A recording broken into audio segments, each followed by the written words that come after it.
Good day mga kariks ko. So ayan, bubuksan natin tong alakasya ni ma'am. Yung mga inipon dyan, ayan. So ayan nga yung laman niya guys, tagti 20 and bibilangin natin yan. And alam nyo ba guys, buti na lang may ganito si mama kasi mag-enrollment na nga kami ngayon sa school. So dito po pala ako nakakuha ng pang-enroll, pero pang down payment lang. At kinabukasan nga po bago ako dumiretso sa school, ayan, pinabuo ko na po yung mga barya na binilang natin kagabi. Hindi po. Ano po to pang-enroll? Mag-enroll po ako. Yun, wala ako masuot na sandal, sapatos. Pera muna na ito. Wala, mukha naman ako netong ano.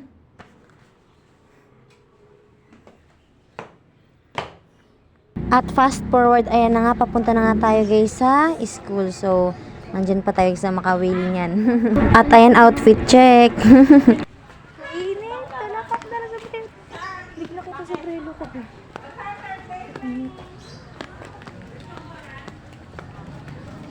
Sumakay na nga po ako dyan ng tricycle papuntang Makawili.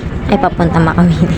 Papuntang Vista Verde pala. Pagbaba ko naman po ng Vista Verde at ayan, sumakay din ako ng tricycle papuntang Kaibigan. May nakadikit nga ditong love is the greatest commandments, and tama nga yun dahil yung dalawang utos ng Panginoon ay una, mahalin mo ang Panginoon mong Diyos na buong puso, buong kaluluwa at buong pag-iisip mo.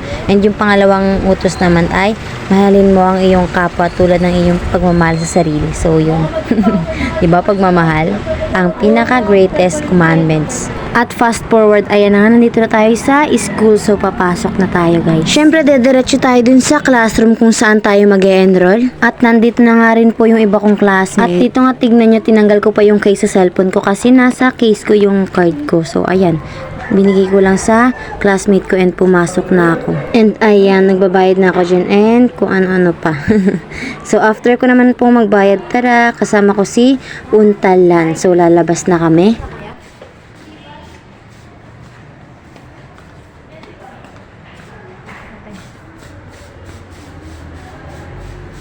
At ayan, nag-mirror shot pa nga sila ate nyo dyan. At ito nga si Tantan, ang ganda ng atake. Nakalatina. Let's go. Super hot. Look at Mashu. Look at Mashu. Paglabas nga namin dyan and ayan. So nauna na nga rin pala ako umuwi kay Tantan kasi may hintayin pa siya. At dito nga tignan si ating nakatakip yung noo. Dumaan rin po pala ako sa 7-Eleven para bumili na itong ice cream. Dapat pala, ayan, nagparakain ako ng ice cream habang wala pa ako sa may sakay ng tricycle. Kasi alam nyo ba guys, pag sakay ko ng tricycle, agoy, natunaw lang kasi hindi ako makakain ng maayos.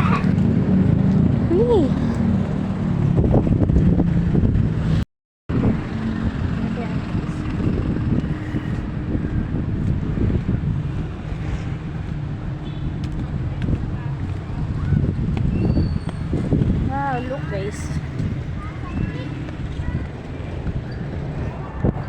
At fast forward, ayan na nga, nakababa na ako sa Vista Verde. So, lalakarin natin yung Vista Verde hanggang bahay, hanggang Makawili. So, ayun, let's go. Habang naglalakad ako, ayan, nakita ko nga may vending machine dito ng tubig. So, ayan, maglalaglag tayo para naman makainom tayo ng water.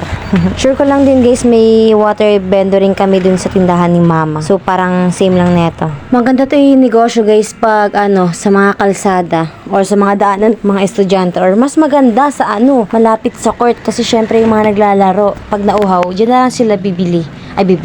Dyan na lang sila maglalaglag, o diba? At dito tamang pahinga muna kasi sobrang init. Wala pa tayong payong na dala.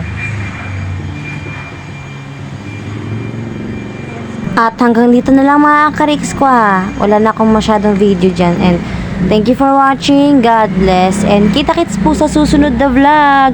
Bye-bye.